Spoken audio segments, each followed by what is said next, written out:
Welcome to episode 23 of the Cards and Cartridges podcast. I'm your host, Ryan, aka OG Retro. I'm here with my man, Chris, aka Koozie Retro Games.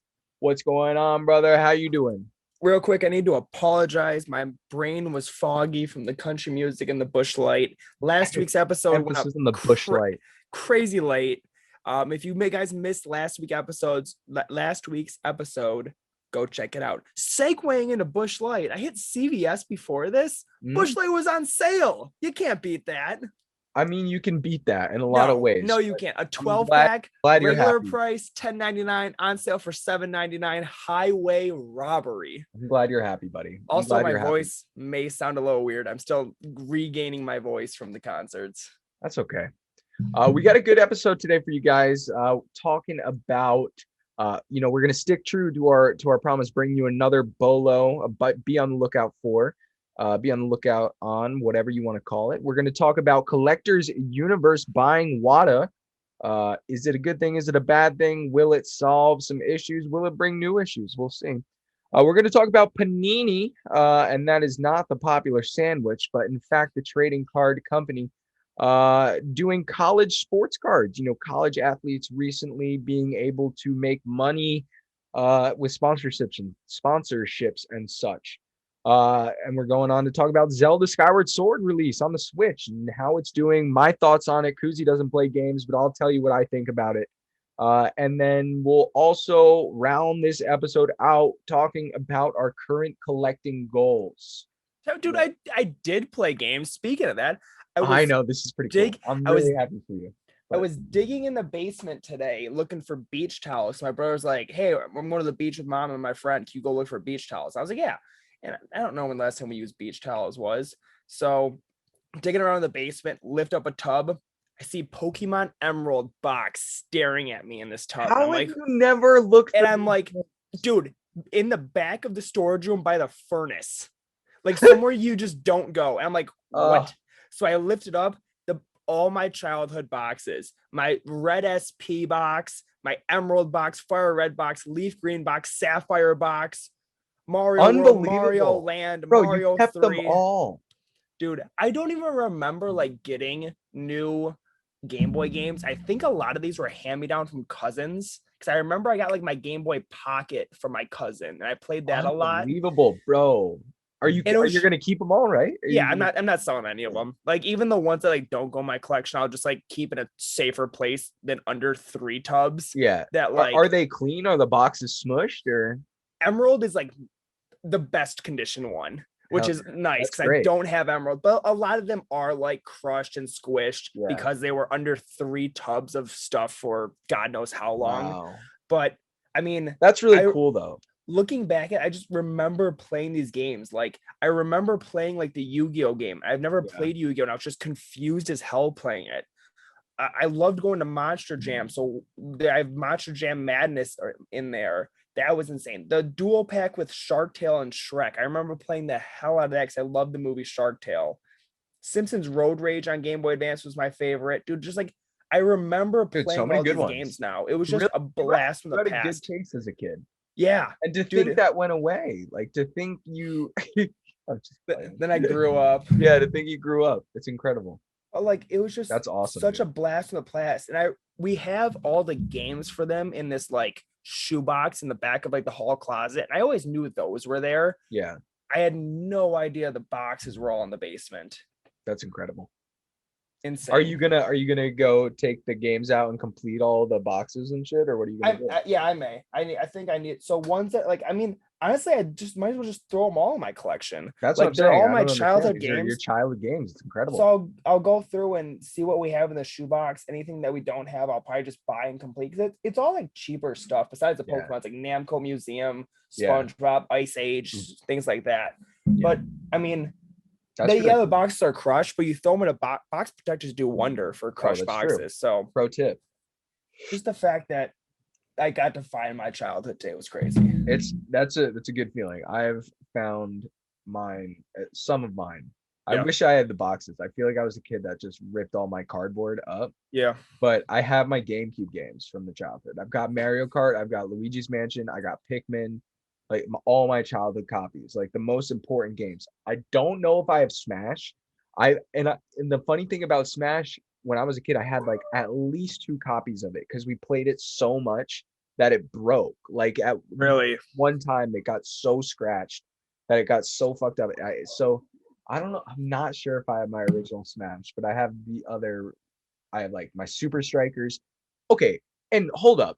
Super Strikers is like a 60-something It's game. gone up like Or crazy. same with it's insane. Like Yeah. loose six. Yeah, it's I gone have up a like loose crazy. copy. Twitch.tv/OG Retro, 8 p.m. Eastern time, Thursday, live claim sales, just a quick ad. But I have a copy available tonight, the night we record this, and I looked it up. It's $60 loose. That's Yeah, it. dude, that one's gone up. But Another thing too, like I remember we had all our, we're off topic already. Look at oh us. yeah. We had all of our games, like we had a lot of like Wii and PS2 games, and we just had those in like a big binder with like sleeves, as most like kids did. All like the cases for all those were also in this tub. So my mom like just took the games out and put them in the binder and just threw all like the A boxes lot and of kids' cases in parents this did tub. that, dude. I knew a couple of my friends' parents who did that, and I really Yeah. talk to them like, where the fuck are those games, bro? Where? Yeah. I can see like saving cases, but like cardboard GBA boxes. It's lit, dude. Shout out those parents. I just saw Emerald staring at me and my jaw dropped. I'm like, where did this come from? Oh my god, that's excellent, man. I'm glad you told that story on the pod too, Me too. because it needs to be told. Fuck yeah. All right, so going into our first topic, let's talk about the quick little bolo we got. Be on the lookout for, not for resale games. Something that's not often talked about. Some of y'all probably know about it, but basically games that have the little not for resale tag on them, indicating unless so sometimes they're just part of a bundle pack, i.e. Pokemon Soul Silver, all of them say not for resale on it. But so that doesn't make it special. What we're talking about are like not for resale GBA or not for resale N64. Yes.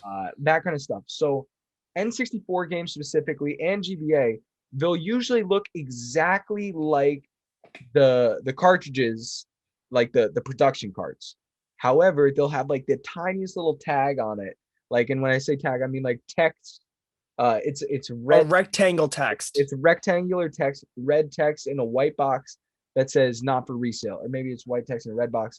One of those two. Yeah, was the first one, and it says not for resale, and it's pretty cool. Usually they're demos of the game, or sometimes they're the full game, just like what was used in like a kiosk or something, right? So it'd be like a kiosk game. I know there's Pokemon Stadium exists like that. Zelda exists like that. There's like 10 N64. There's probably even more, around 10 N64 ones. There's a bunch. So it's something to watch out for. It definitely increases the value a lot. Significantly. Super Nintendo has them too. I think we should mention that. I've found a couple of not for resale Super Nintendo games in my and GBA and then 64 actually. So I've got a couple GBA ones in my collection. I had back when I first started collecting, I had a not for resale Mario Kart 64 that I unfortunately sold. Just a couple weeks ago, me and my buddy went half on this lot and we're sorting out these N64 games, just going through them randomly. And there's an Ocarina Time, like it looks exactly the same. It's just real small text in that box, not for resale. We're sorting through it. None of us even noticed. And I'm going through trying to sell them and price them out. And I noticed at the very end, like, it's not for resale. And I'm like, what? And it regular Ocarina of Time on 64 is like $25. This not for resale one is $250. So it significantly raises the value. Yeah, and they're just pretty cool like collector's items too. So no matter if you're collecting or selling, this is definitely something you want to like watch out for. I think it's pretty cool. One more thing that can increase the value on them. So you have like the not for resale text on the front, but sometimes you also have a sticker going across the back that says not for resale property of Nintendo or something like that. So if you have this sticker that goes with it, you know how collectors are, they get happy over specific variants and things like that. If you have the sticker, it increases the value even more. Yeah, I think that's a good point. Cool. Well, that's it for that little segment there. Why don't you take us through Collector's Universe buying WATA, dude? Tell us about it. So if you guys don't know, Collector's Universe is PSA's parent company. So I don't even know where to start. So I guess WATA's only like 4 years old. Yeah. WATA was started in 2017 by a 25-year-old, just like our other host Ryan. Insanity. I wish I was right now, dude. He is. Dennis Kahn, 25-year-old starts WATA. He was a Mhm. video game collector. He saw the need for grading cartridges, boxes, and mainly seals, something that VGA doesn't do. So he started WATA. And now I guess with the recent just boom in collecting and going along with PSA's mission statement, how it says something along the lines of they want to be the leader in collectibles and all things collectibles. Hell yeah. Video games and grading is a collectible. So Collectors Universe purchased WATA. We don't know how much for yet, but it's millions and millions of dollars, I would assume. Yeah, it's got to be.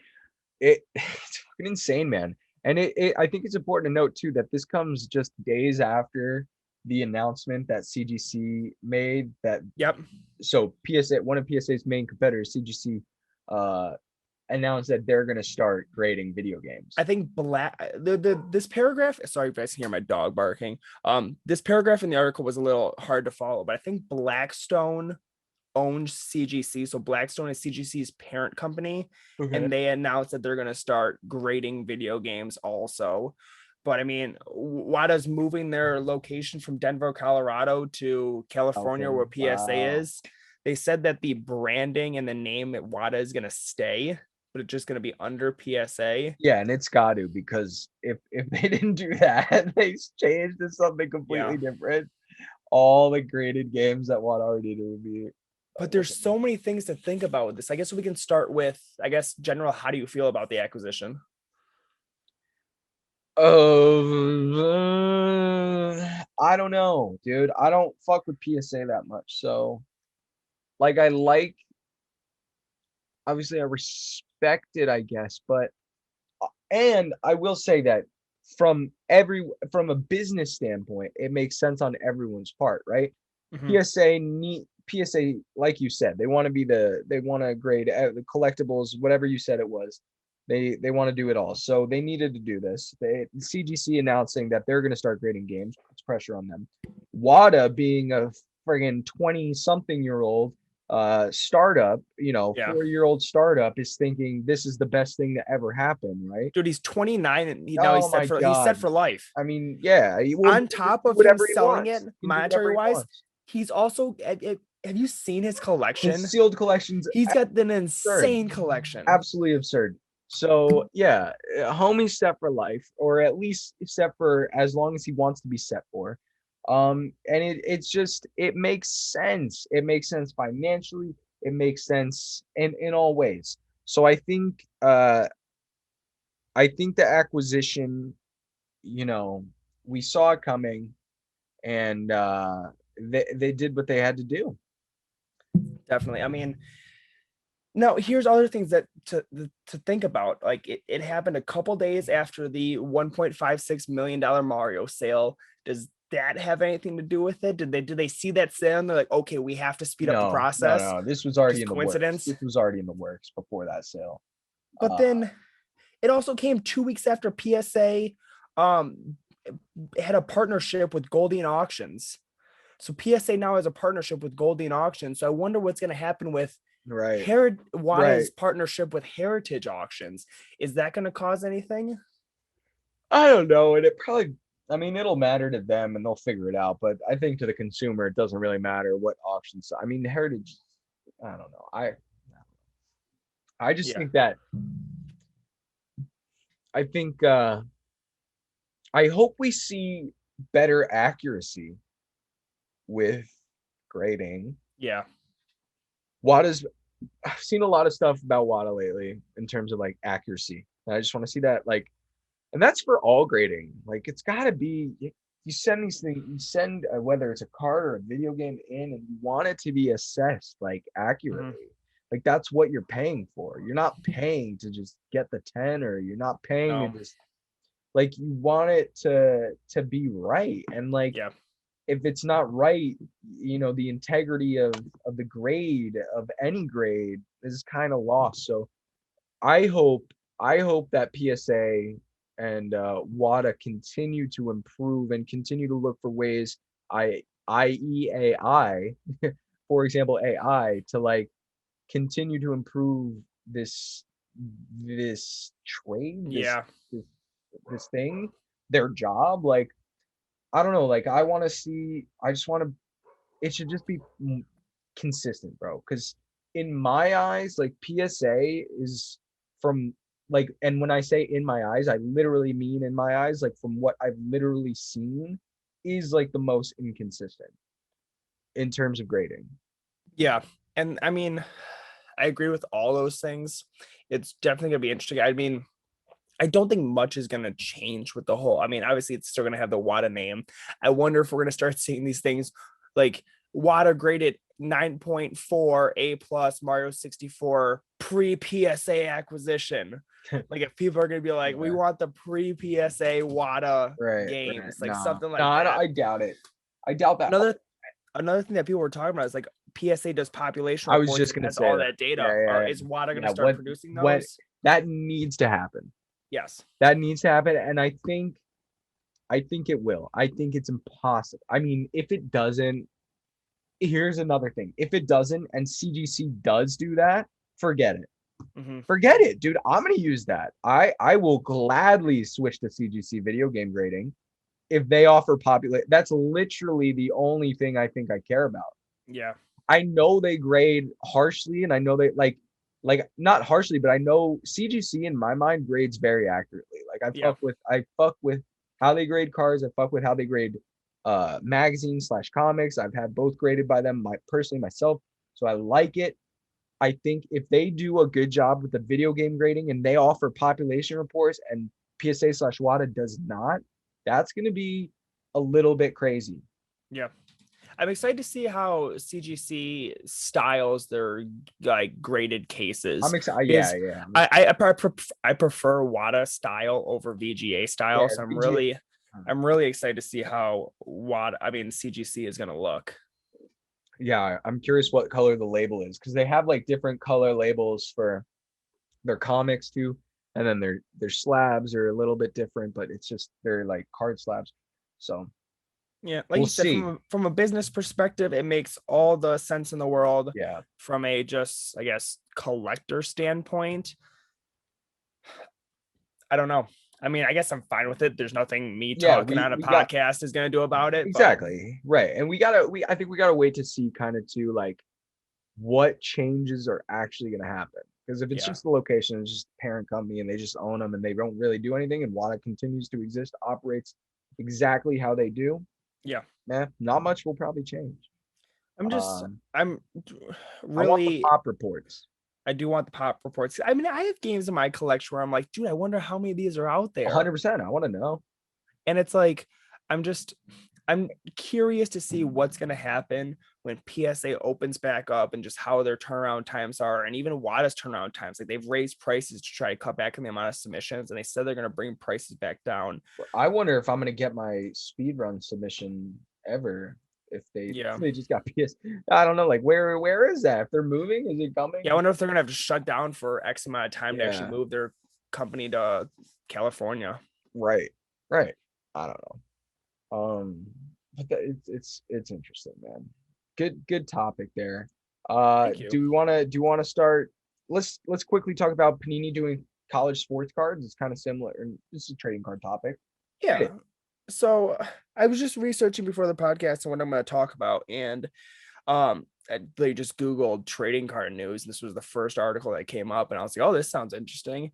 But I mean, so recently college athletes have been they're now legally allowed to sell the rights like their names and get brand deals and partnerships and sponsorships, so they're allowed to make money off their names. And that's always been a big thing for years. I mean, I remember back in high school, college, middle school, writing essays on like should college athletes be paid. It's like been one of like the popular essay topics. So recently they are allowed to be paid, and Panini, who is a big sports card company, announced today that they are partnering with One Team, who is I guess trading a card manufacturer, I guess. Announced say that they're partnering with One Team, and it will give the company rights to produce, distribute, and sell college athlete trading cards. So I mean, it's right now open to 200 schools. It's mainly focuses on like basketball and football, but it does have some baseball, hockey, and other Olympic sports in there too. And then, but also they're going to be doing both physical cards and NFTs. Oh my goodness. And then if you're an athlete at one of the non 200 schools, you do have the option to opt in through a group venture. Wow.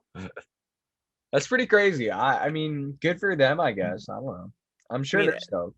they're gonna be paying the athletes for like the use for their names at a similar rate to what they pay professional athletes. Now I don't know what that is, but I mean they do college cards right now, but it's usually alumni. So when Trevor Lawrence, the new quarterback of the Jacksonville Jaguars, got drafted, they went back and made his, I believe he played for Clemson. Yeah, They went back and made cards like him in his Clemson uniform. that makes sense. And like when Zion got drafted by the Pelicans, they went back and made cards from him when he's playing at Duke. He was not currently when he was currently playing at Duke, he was not having cards made of him. But it's interesting too because typically the college cards of the players are worth less than them in their pro jerseys. So it'd be interesting to see what happens with these college cards and how they're going to sell and how they're going to be collected. Yeah, I mean, me personally, who doesn't collect really anything professional sports wise or sports wise in general, I'm even less interested in collecting college athletes cards. Yeah. I can see why it'd be cool, but like there is I mean, college athletics is a huge industry.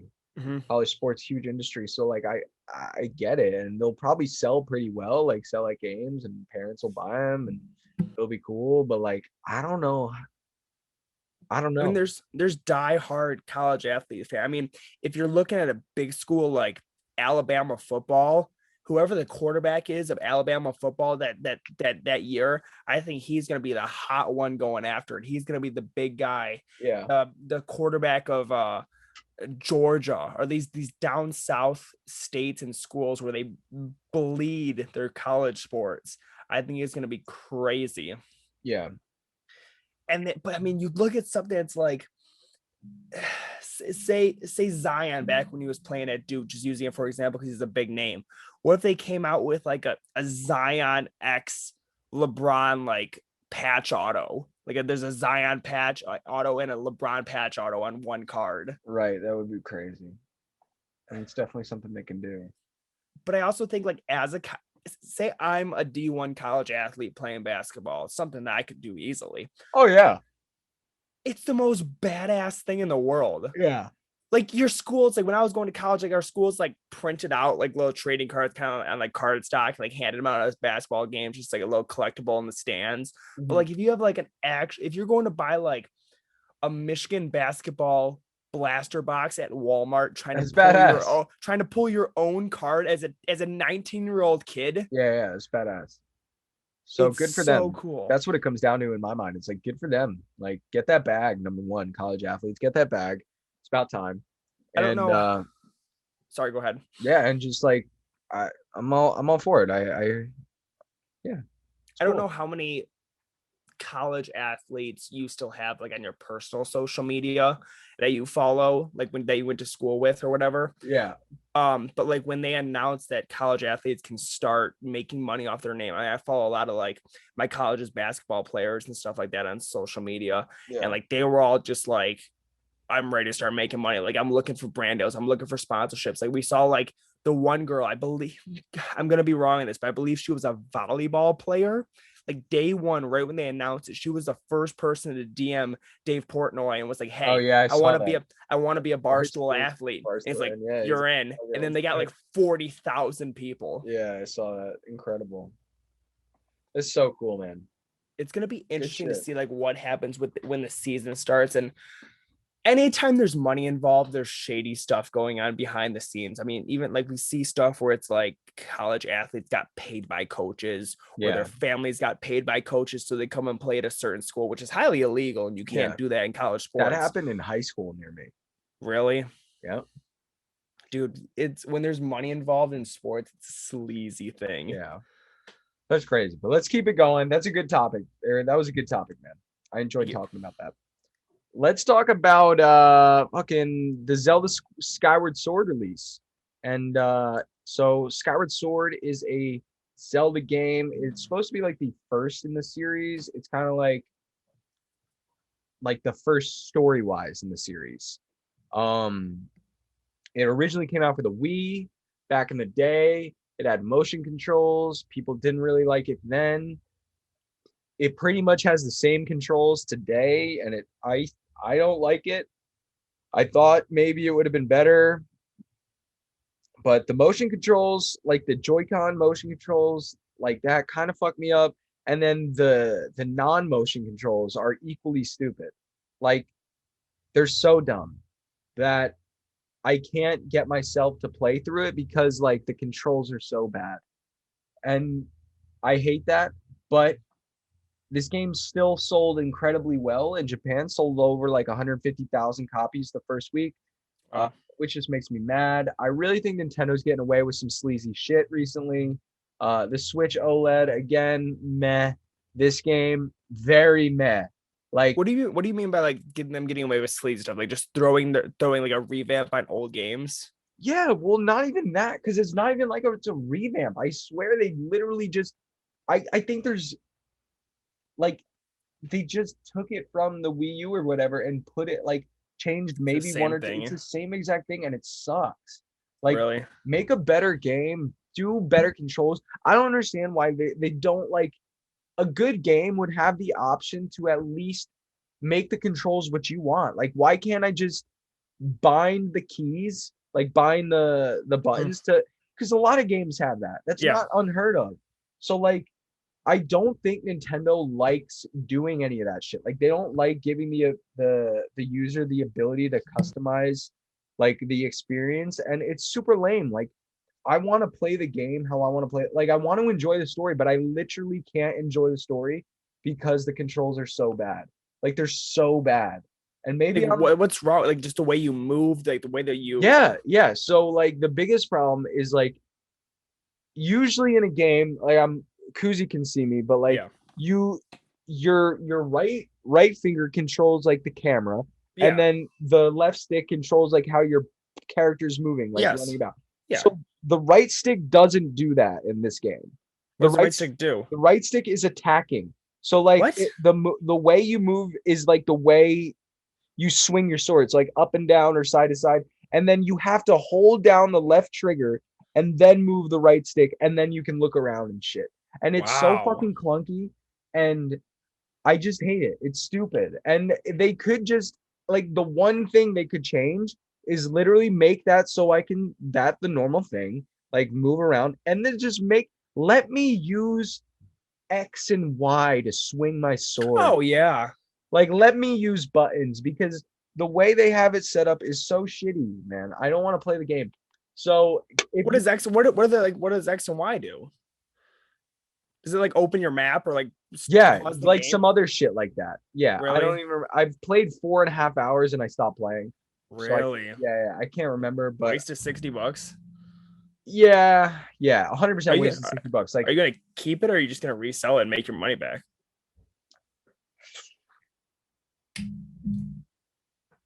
I don't know, dude. I wanna probably sit on it. I'm a big Zelda fan, so I'm just fucking pissed. Like, I don't know. Like, maybe I will sell it. Like, that's sell why it and buy it back when you can buy it $20 used or something like that. Yeah, that's why I bought it physical. So I should probably just do that. Buy it back when it's $20 used. Yeah, fuck that game, man. I mean, I don't own a Switch or play Zelda games, so my commentary on this topic is slim to none. Yeah, but I'm sure Breath of the Wild 2 is going to be a lot better. Like I know the controls are better because the Breath of the Wild controls are good. Like that's the other thing too. Like the Breath of the Wild controls are normal. Like they're why did they change it for this? Exactly? Because they were like, let's port the fucking Wii version with these stupid controls. So were there controls on the Wii shitty? Yes. So you use the nunchuck and then you use like a Y and Z, right? Like very bizarre controls like that. Exactly. So it's like, why? What? it's just lazy. It's again Nintendo being lazy, and it just pissed me off because I'm a big Nintendo fan. I'm a big Zelda fan, but I'm not a big fan of this. I'm not a big fan really of the new Switch. It's just like, nah, dude, nah. I'm gonna build a new PC, like, and it's gonna be Yeah. way cooler. Like, I don't know. Real quick, we talked about the Switch OLED a few podcasts ago. I mentioned it is coming in a different box. It is a more Yeah, it is. compact rectangular box. Yeah, so that's just another Nintendo thing trying to get more money out of collectors. That's fine. Yeah, are they coming out with a Switch Pro or whatever, like where they actually change stuff? What was it that you were wanting? Well, no, they're not yet, but like a Switch Pro where they actually like make it a little bit more powerful, like actually change things. You were talking about like Bluetooth capability and Yeah, things like that. fucking Bluetooth, yeah, dude. Like these Yeah. are simple things. Very simple requests. We're not Very simple asking requests, for yeah. our thing to propel us to Mars. No, it's easy, dude. It's easy, and it doesn't make sense. Like you can add, like people modify old Game Boy Colors to have Bluetooth, right? Yeah. And like a $5 part, like a $5 chip. Like Yeah. Bluetooth transmitters are not expensive. I don't know why. Dude, I saw this TikTok. Yeah. This dude was walking in the woods, just like showing trees in this creek. He goes, "How did motherfuckers make Bluetooth out of this?" That's mad funny. That's true. That's fair. But yeah, it just doesn't make sense. So do better, Nintendo. I feel like I'm saying that all the time. So is what it is.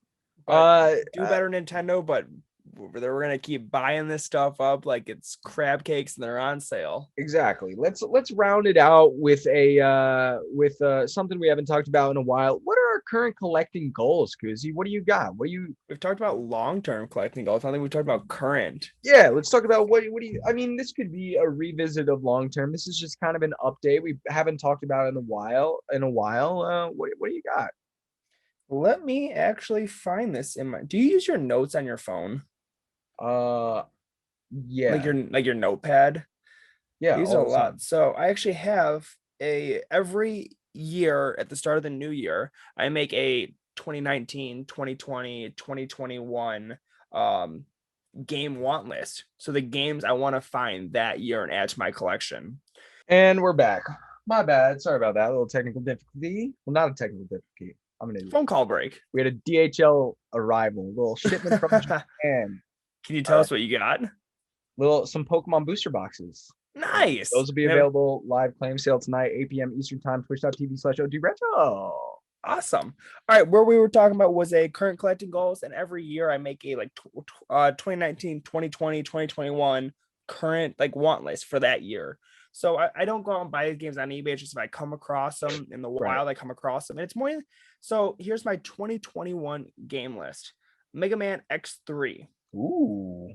Mario Party, and the reason why I want that one because I have X and X2. Mario Party Island Tour on 3DS, which I found. Just missing a couple of the Mario Party games. Mario Party the Top 100, I'm still missing. I don't own a Sega Master System, so I would like to find a Sega Master System. It's always fun to add a banger DS game. So, and the one with a badass name, Little Red Riding Hood Zombie Barbecue. Love it. Why would you not want that? I wonder if I'm going for the full N64 set. So I want Worms Armageddon. I want Mega Man's on Game Boy. I found one of them, but I want to get all the Mega Man's on Game Boy. Cool. Chrono Trigger, which I've added. Pokemon Trozy, which I've added. And then Dokapon Kingdom for the Wii, which I am still missing. Damn, you got some heavies in there. Some cool games. It was mainly like heavies and just a couple random ones I'm missing. But it's more fun to add heavies. They're harder to find, but when you do find them and you check them off your list, you're like, this is sweet. Yeah. I think the short-term collecting goals, current collecting goals right now, I want to continue to add to my childhood sealed collection. So far Pikmin's, Pokemon Silver, God of War 2 I have now, so that's 3. I really want to get Kingdom Hearts 2 for the PlayStation 2 sealed. Yeah. I want to get Pokemon Pinball. I have a lead on a sealed copy of Pokemon Pinball. Somebody posted one in High End Game Room today. I saw that. Saw that. I have a lead for a better condition one and maybe even a bit cheaper than that one. So how do you think that lead's gonna pan out? It's a pretty solid lead. Yeah. It's a pretty solid lead. So chances are I'm gonna be getting that one soon. Fingers crossed. So a sealed copy of Pokemon Pinball, which I'll get great. I'm very excited about that. And if I don't get it from this one, like that's again, like I said, like I really want to. That's one I want. So excuse me. Then I feel like I have a couple of card goals too. I want there's some really cool promos coming out of Japan this year.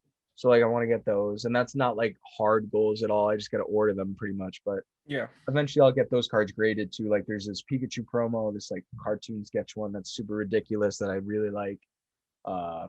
Just like a little random, like nothing too crazy. Like I want to buy a house soon, so that's like a Dude, I'm also in house buying mode, yeah. So it's ring buying there mode. you So go. buy my shit tonight so I can buy a ring. Yeah. The engagement ring fund for Kuzi definitely has to happen. We got But the yeah, man. engagement fund ring for Kuzi. Kuzi's got to go to speeding court next week. The Yeah, speeding ticket fund. Kuzi's a savage. Kuzi, all sorts of funds. But yeah, man. So nothing too crazy. Couple of good goals, but that's it. Dude, I'm right there with. I mean, like, I never really thought about like going after like sealed childhood stuff, but after finding the lot today of my childhood games that like brought me back, now you talk about this. It's like some of those probably aren't like crazy expensive, like sealed, but like Yeah, it's just like they would bring back so many memories. yeah. And I think that's where like sealed collecting really shines for me is like getting those childhood sealed games. It's like capturing that childhood moment in time sealed. Like Dude, you yeah, got that game as a kid and you ripped it the fuck open, and now you have another copy to just keep perfect forever. Like dude, that's yeah. perfect. Or just like I love hype that. games, like popular games. Like I have my Smash Melee seal. Like that's the most popular game of all time. One of. Yeah, It's like why not? And then like I got like Red Rescue Team like graded. Like any graded Pokemon, you can't go wrong with it. yeah. But then I have like Mission Impossible on the NES graded, and that should be because I got it for dirt cheap. It was like $70 shipped. Yeah. And I was like, it costs more than that to grade it. So Right. why not? Right. Yeah. No, that's cool, man.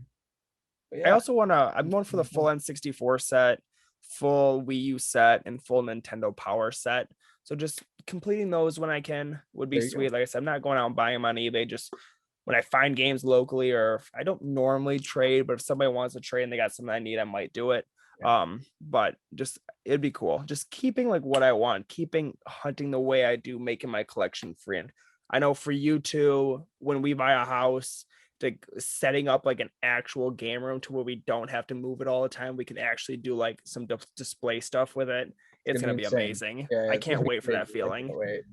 Because I've talked about it with like Becca. I'm like, hey, I can like sell my collection to like help with a down payment, or like sell my collection, like pay off my truck. And she's told me every single time, she goes, don't sell your collection. Yeah, that's dope.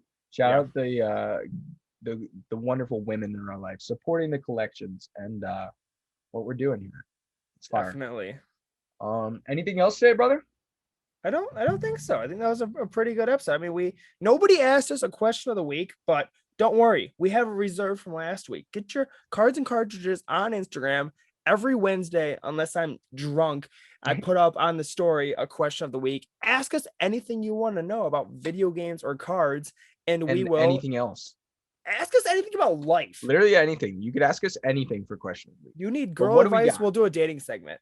Our boy Sir Waffle 9455, and I think you can talk about this because you recently are switching more towards reels in your Instagram feed. He goes, a lot of people in the game community are like changing platforms or complaining about Instagram. Any ideas why? Yeah, I think it's because Instagram, as always, is trying to always, or as always, Instagram is trying to like, at the end of the day, Instagram's a business, right? Like they're owned Yeah. by Facebook. They're trying to make as much money as possible. They're trying to do whatever will make them the most money. And right now, they think promoting video content, I believe in promoting. Although today, like I uploaded a reel today, it got the least engagement I think I've ever gotten a post ever in my life. Yeah. And I'm not trying to like, I really don't care that much, but I do care a little bit because it is like what I do for a living. And it is like in the past, it's been so much better. And to have the reach just drop off like what looks like a flip of a switch. But I mean, that's how TikTok is like my girlfriend Becca. She's had a couple like videos get like over 1 million views. She's But gone that's viral like 4 but times. that's it's not how it's nothing like TikTok though, because Instagram's not like that. Like I've been consistent, right? And then to just drop off. That's not So was TikTok. she though? She'd get like 1 million views, then her next video would get like 230. So she's always getting millions of views and then getting No, like she would like put out like 1 million view video, and then the next video would just get like 230. It's just the way like it outreach to people and on their feeds. Like it just didn't hit the feeds, and like it just dropped off. yeah. Yeah. I Speaking don't from I guess maybe it used to be more predictable and now it's just not. Like I don't know. Like I'm not too frustrated with it. Like I'm still having fun, enjoying creating yeah, content. That's ultimately what I do it for. But like it just seems a little silly sometimes. I see people complain about hashtags not getting the reach that they do, but I mean, how often do you click on a hashtag and scroll through the feed of that hashtag? Yeah, I don't know. Never. It's like how often do you even go in like the The explore page. explore page? I don't often know. If I'm like going to search somebody's name, like the explore page pops up and I'll look at it for a split second. Right, you're right. You're right. Speaking from a us point of view, we started doing Instagram live claim sales, but we moved to Twitch just because the streaming platform is so much better. It's day and night between Instagram. Oh yeah. So that's something that is making us change platforms. I don't know. I mean, just content and social media is constantly evolving. Find the new hot place, make it your platform, get popular and run with it. And then when that platform dies off, hop to the next. Something different. Yeah, you got to adapt. So I'm all good with it. It's just it is what it is. And that's why. People are that a little frustrated. But anyways, guys, thank you for listening to episode 23 of the Cards and Cartridge podcast. If you're not already following us on whatever platform you're listening to us on, make sure to hit that follow button, that subscribe button, that bell notification. If you're on YouTube, make sure you follow on the Spotify's, you drop a comment on the YouTubes, you leave a 5-star review on the Apple Pods. We're at like really 4.5 stars. We need to get that up. 4.5 stars is fine. That's the thing. This is like the Instagram algorithm. All the things we just told you to do have effects on these other algorithms. So we appreciate it, guys. We really do. Thank you for listening as always. Have a great rest of your week. Peace. See ya.